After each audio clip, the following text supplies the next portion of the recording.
그러니까 원래 25% 관세를 매겼는데 100% 관세를 매기겠다고 얘기를 하는 거는 차로 아예 못 들어오게 막겠다는 얘기잖아요. 그런데 이제 과거에는 미국이랑 유로존 같은 경우 우리가 피 터지게 싸우고 있을 때 철강이랑 뭐 이런 쪽으로 별 관심을 안 뒀었어요. 왜? 자기들은 싸게 받으면 좋거든. 근데 이번에는 전기차하고 그다음에 AI 쪽에서 이제 반도체 이런 쪽에 예민할 수밖에 없는 거는 이 산업적 같은 경우는 자기네들이 이제 키워야 되는 산업이고,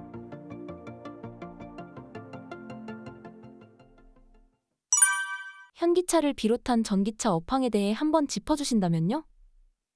작년 하반기부터 전기차 판매량, 즉 판매 증가율 자체가 조금 떨어졌어요. 그래서 연말까지 해가지고 작년 연간으로는 30%대 한 중후반 정도 나왔던 것 같은데, 올해 연초, 그러니까 미국 시장 얘기하는 겁니다. 우리는 뭐 중국에다 팔 수는 없으니까 지금. 미국 시장 기준으로 봤을 때 근데 연초에 보면은 지금 한 11%, 10% 내외 뭐 이렇게 왔다 갔다 하는 것 같아요. 그러니까 많이 성장률이 좀 둔화가 됐죠. 둔화가 된 이유는 여러 가지 이유가 많을 거예요. 근데 이제 몇 가지 얘기를 또 예를 들자면은 이 보조급식 대상이 작년 연말까지는 43종 정도였었는데 연초되면서 아이 보조금 지급 규정 들어가면서 그 해당되지 않는 건 다 빠져버리니까 이게 18, 9종으로 줄었다가 지급 대상이 줄어드니까 전기차를 아무래도 사기가 좀 버겁잖아요. 그것도 줄었고 신차 출시도 좀 지연된 측면도 좀 있었고, 그리고 연초에 대규모 방전 사태 이런 거 일어나가지고 좀 이미지 자체도 좀 부정적으로 바뀌었던 측면도 좀 있었던 것 같아요. 근데 최근에 이제 4월, 5월 데이터를 보면은요, 그 전기차 판매 관련해가지고 독일 자동차하고 테슬라는 감소가 됐고요. 미국 기준으로 말씀드리는 거예요.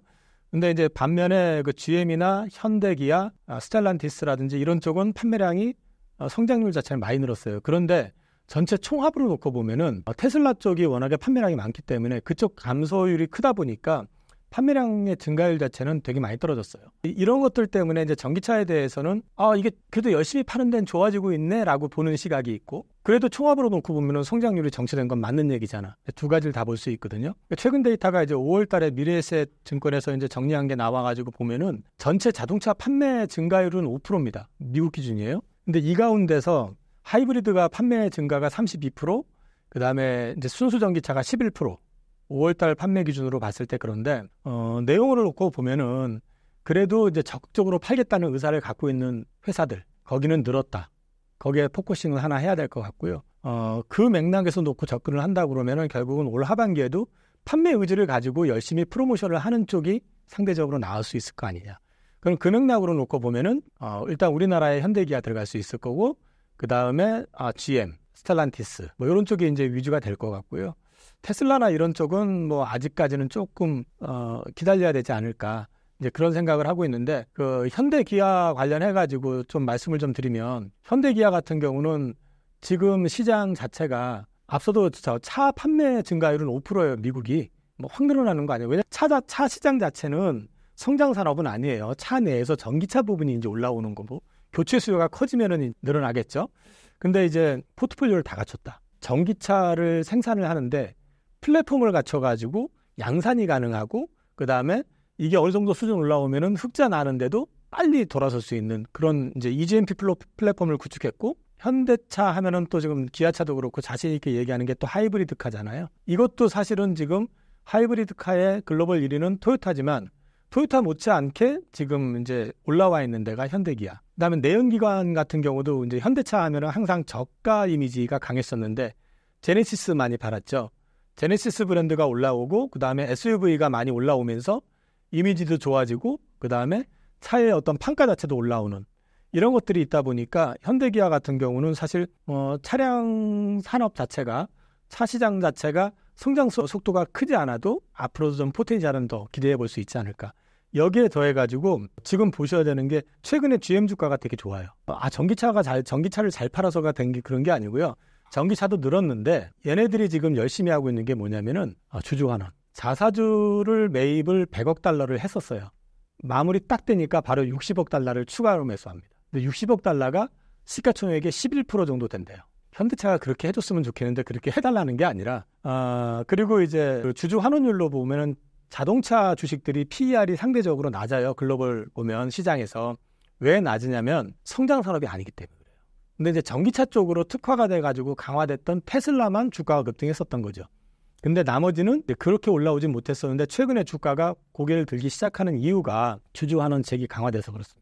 근데 이제 여기 적어놨지만은 보시면 아까 말씀드린 것처럼 사실 그 GM 같은 경우는 100억 달러 자사주 사고 끝나자마자 60억 달러치 샀으면 그것만 해도 시가총액의 20% 중반대 이상이에요.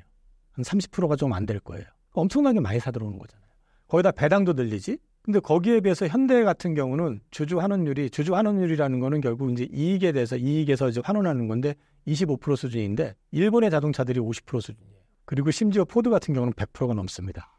포드처럼 막 그렇게 해달라는 건 아니고 그래도 이익 버는 거를 계속해가지고 확장도 해야 되고 그 다음에 또 뭐 투자도 해야 되고 또 뭐 여러 가지 해야 될 게 많을 테니까 그래도 주주 환원율을 좀 높여줄 여력이 좀 있지 않느냐 현대가 기아나 특히 이제 기아 같은 경우는 자사주 소각 계획을 밝힌 상태인데 현대는 아직 그게 밝힌 상태는 아니에요. 그래서 그 기대감이 사실은 있어요. 인베스터 데이인가 그 8월 달로 지금 알고 있거든요. 원래 6월이었었는데 이게 뒤로 좀 미뤄지는 것 같은데 거기에서 그게 나오지 않겠느냐.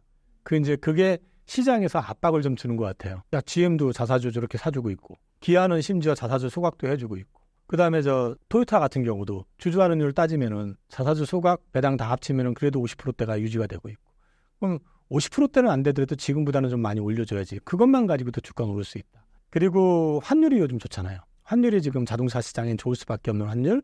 그다음에 앞서 말씀드린 것처럼 제네시스 브랜드 그거 판매하게 되면은 아반떼나 뭐 소나타 파는 거 두세 대 파는 거보다 그거 한 대 파는 게 훨씬 더 마진이 크니까. 그게 있고 그다음에 신차 출시, 신차 개발에 대해서 굉장히 강력해요. 드라이브를 걸고 있는. 우리나라 현대기아의 강점이 신차에 대한 부분이 강해요. 여기에 더해서 오늘 또 기사가 됐고 그 공시도 나온 것 같은데 인도에서 현대 인도법인 상장 얘기 나왔죠. 4조 원 밸류 정도 얘기를 하는 것 같은데 그건 뭐 기업 가치를 그만큼 더 올리게 되는 거죠. 그러니까 현대기아 같은 경우는 오늘도 좀 올랐지만 전 눌릴 때마다 계속 해가지고 관심 가져보셔도 괜찮을 것 같아요. 특히나 지금 작년에 현대차가 배당을 한 12,000원 정도 줬던 것 같은데 올해는 더 주겠죠. 일단은 분기별로 500원씩 더 늘린 상태니까 거기다가 자사주 소각 강화시켜주고 만약에 공시해주고 강화시켜주면 그것도 또 플러스 알파가 될 거고 인도법인 상장하게 되면서 자산가치 더 올라갈 수 있고 이런 것들이 맞물려주면은 뭐 현대기아는 앞으로도 계속 긍정적으로 보셔도 괜찮지 않을까. 여기 지금 언급되어 있는 게 글로벌 전기차 그 배당 정책과 관련된 거거든요. 근데 배당 성향을 보시면은요, 현대, 기아, 뭐 여기 다 이렇게 포드 이렇게 나와 있는데 현대차 25%, 기아 25%. 근데 이게 다 기아는 30%대로 올라왔고, 그 다음에 이제 자사주 매입이나 그 다음에 토요타 같은 경우는 배당 성향까지 감안을 해가지고 보면 주주 환원율은 51%까지 올라간다고 밑에 각주에 써 있죠. 그래서 이런 것들을 감안해서 보시면은 현대차는 추가적으로 더 할 수 있는 여력이 있다. 뭐 미국 차들 GM이나 포드 같은 경우는 주주 환원율이 100%가 넘잖아요. 이거는 뭐 이익 이상을 갖다가 준다는 거니까 그렇게 할 상황까지는 아닌 것 같고 우리 아직은 조금 더 여력이 있다. 그렇게 보셔도 될 것 같습니다. 미국에 이은 이후에 중국 관세 현황과 이것이 국내 전기차 2차 전지 시장에 미치는 영향은 어떻게 보시나요?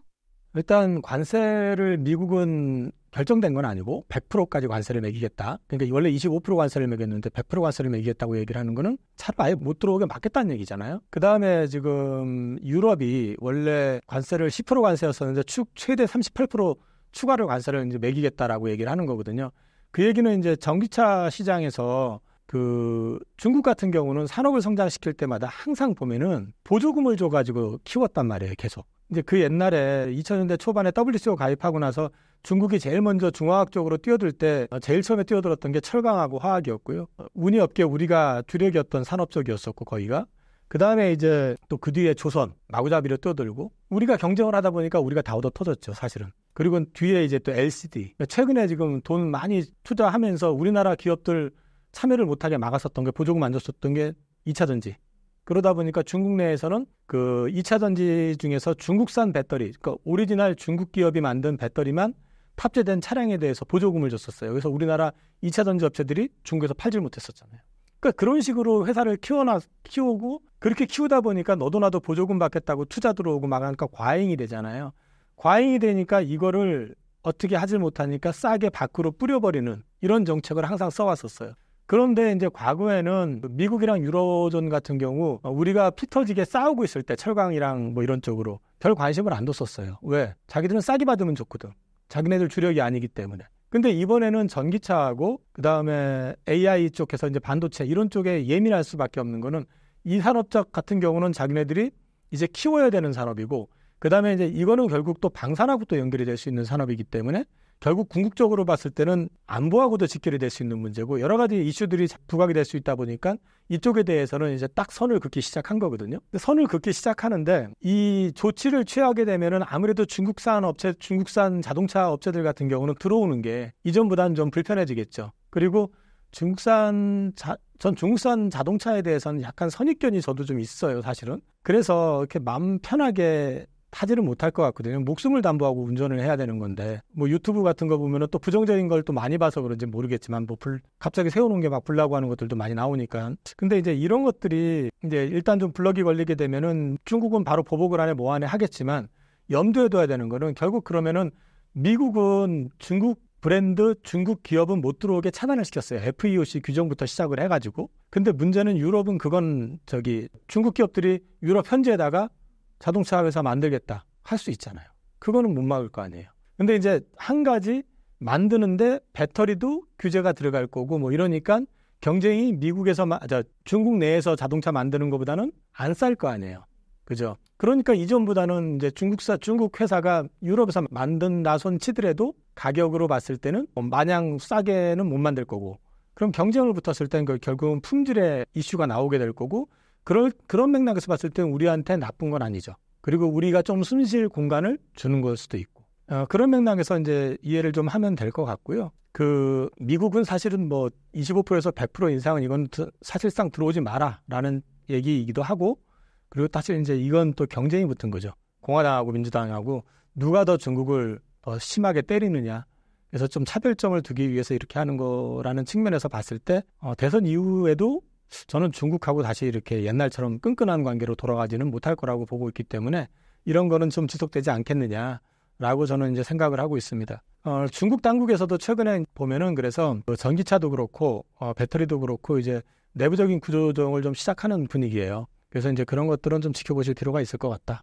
그렇게 좀 말씀을 좀 드릴 수 있을 것 같고요. 그리고 이번 같은 경우는 산업적으로 봤을 때 우리나라가 항상 이런 중국하고 경쟁에 붙으면 우리 편이 없었잖아요. 싼 게 좋은 거니까 그 전까지는 항상 니들이 피 터지든 말든 상관없고 누가 됐든 간에 우리는 싸게 사면 그만이었었는데, 이제는 이게 피 터지게 싸워야 되는 상황인데 미국이 가만두면 안 되겠거든. 근데 자기네는 차는 만들 줄 아는데 배터리 사업을 지금 시작하기에는 기술적으로도 많이 처져 있고 하니까 배터리는 니네가 만들어 하니까 이제 우리가 그런 측면에선 좀 숨쉴 공간이 생긴 거죠. 유럽은 배터리 공장이 배터리 업체들이 있기는 한데 노스볼트 제외하고는 아직까지 제대로 올라오는 그 배터리 회사가 없는 것 같고, 그 다음에 이제 만들어진다 하더라도 아무래도 우리나라 기업들이 현지 진출해가지고 하는 거는 사실상 뭐 그쪽 지역에 이제 배터리 업체가 되는 거기 때문에 우리나라 업체들이 어쨌든 간에 간접적이든 직접적이든 도움을 좀 받는 그런 구조는 될 것 같다. 그리고 이런 부분들이 그런 맥락에서 놓고 말하면 지금 제가 2차 전지 같은 경우는 캐진 구간이라고 계속 얘기를 했었잖아요. 이런 캐진 구간일 때 숨쉴 공간을 만들어준 거죠. 만약에 그거마저 없었으면 사실 우리가 살아남기가 쉽지가 않죠. 가격으로 밀어버리게 될 경우에는 우리가 이제 쉽지가 않은 공간이 있을 수 있는데, 아무리 제품이 차이가 난다 어쩐다 하더라도 그런 부분들에서는 우리가 숨쉴 공간이 생겼다는 측면에서는 긍정적이다. 그리고 이제 나중에 이제 이 가격적인 측면에서 지금 계속 중국은 LFP를 위주로 많이 하고 우리는 NCM 계열을 많이 하고 있는데, 우리가 지금 최근에 미드니켈 쪽으로도 많이 하고 있고 LFP라든지 중저가 배터리 개발 많이 하고 있잖아요. 이런 게 상용화되기 시작하고 판매가 이제 본격화된다면 우리한테는 길이 이제 많이 열릴 여지가 생긴다. 그리고 미국이 지금 ESS 에너지 저장 장치 이쪽 시장에 대해서도 중국산 배터리를 지금 이제 규제를 지금 시작하는 분위기거든요. 근데 지금 현재 ESS 쪽은 LFP 배터리가 돼서인데 우리나라 업체 중에서는 지금 LG 엔솔만 지금 일단 상용화가 가능한 상황이 됐고, 나머지는 25년 돼야지 이제 진행이 된다고 그래요. 그러면 그게 이제 가면 갈수록 대체가 된다고 했었을 때 그 시장 역시도 결국엔 중국산 배터리를 배제한다고 그러면 가져갈 수 있는 회사들은 제한되어 있다는 거죠, 어차피. 뭐 일본의 파나소닉이나 우리나라 배터리 3사나 유럽에 있는 회사들이나, 그러면 그런 맥락에서 봤을 때 우리 시장들이, 우리나라 기업들이 조금 앞으로 이런 좀 고비를 조금 벗어날 수만 있다면은 그 다음번에는 생각보다 조금 편안하게 갈 수도 있지 않겠느냐, 그렇게 보고 있습니다.